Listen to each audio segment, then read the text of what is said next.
Hello, my name is posianadius bernike. So today I'm going to finish my homework.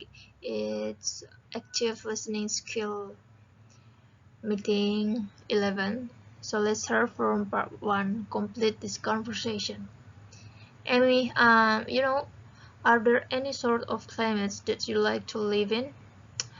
I would like to live in Iceland or Scandinavia. Interesting. Where would you like to live in that sort of climate? The snow is amazing. It's quite tense. I think it's glorious. I used to ski when I was younger. Maybe the climate of like southern Italy, kind of Mediterranean climate. I think that would be really quite pleasant. What kind of heat is it? What kind of heat is it? Is it a dry heat?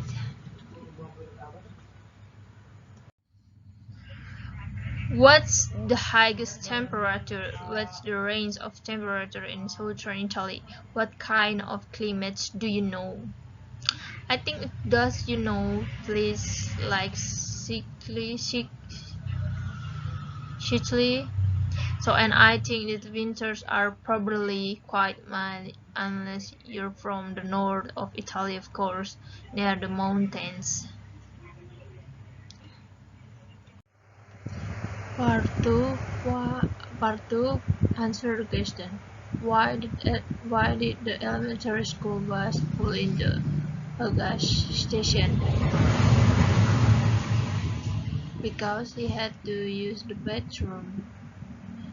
Number 2. What is the reason of the driver bus to leave the student on the bus?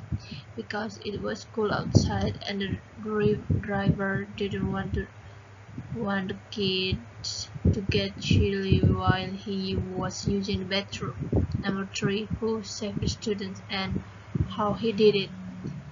10-year-old Jake had the composure to run forward to the driver's seat and grab the steering wheel.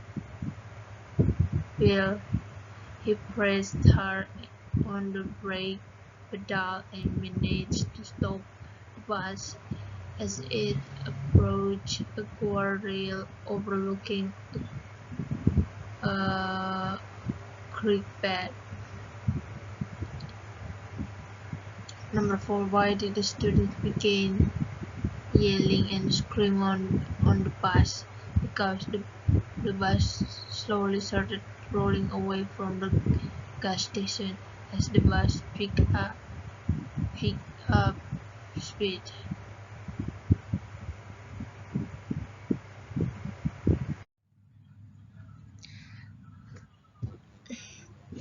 Number 5. Retell the story using your own words. The story tells of a school bus driver who in such a hurry forgets to turn off the bus engine and takes the keys out with him and stopped at a gas station in Ohio. He got down to use the toilet because of his negligence. The bus slowly rolled away from the gas station. When the bus picked up speed, the children on the bus started screaming and yelling. They were very scared. Luckily, there was a brave boy named Jack who was 10 years old. Calmly and without panic, he ran forward to the driver's seat, grabbed the steering wheel, and took control. He pressed the brake pedal so hard that the bus stopped. Jake turned off the ignition just as the bus approached the guardrail overlooking the riverbed,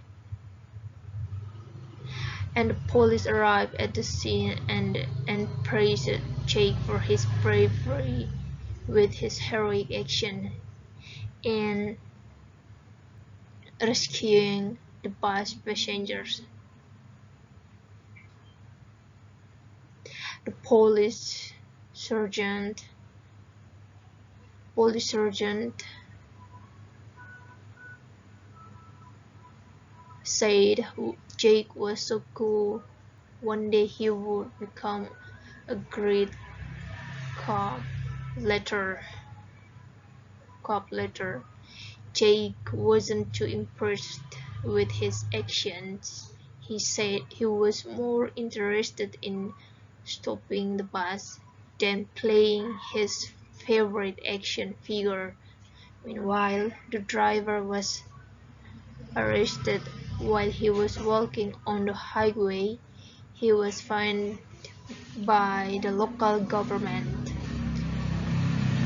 for the crime, although the sanctions are like but endangers others.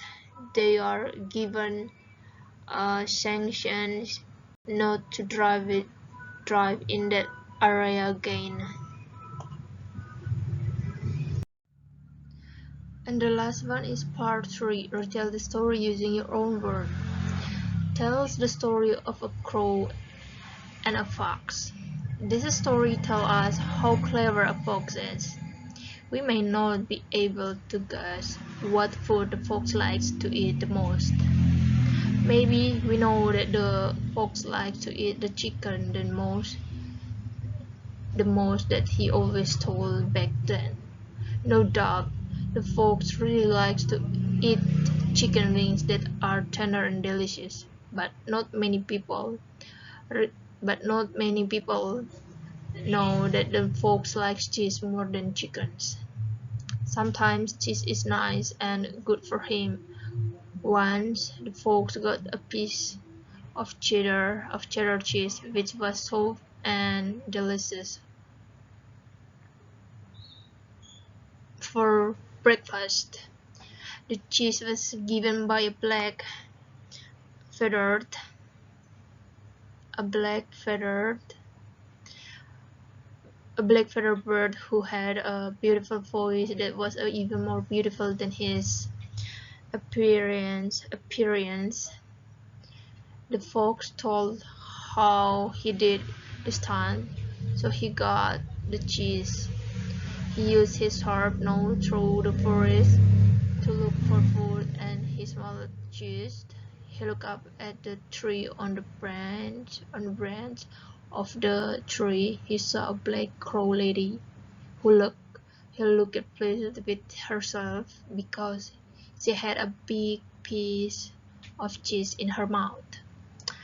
The fox thought the crow stole from the farmer on the hill, but he does not like to accuse. He called the crow and greeted her. "Good morning, Miss Crow." With her wits, he started to praise her beauty. After many times praising, the the, the crow just tilted his head and looked at the fox with small beady eyes. But he did not waver and continued to toll the cheese firmly with his beak. The fox did not give up. He praised it again. He started praising the crow's voice and said, if, if, if only he heard the crow sing, he would make the crow a forest princess. Singing, the cheese fell because he opened his mouth. Even though the fox didn't want to hear his voice, he just wanted to trap the crow so that he got the cheese from his beak. This story teaches us all the compliments bring you down. Thank you.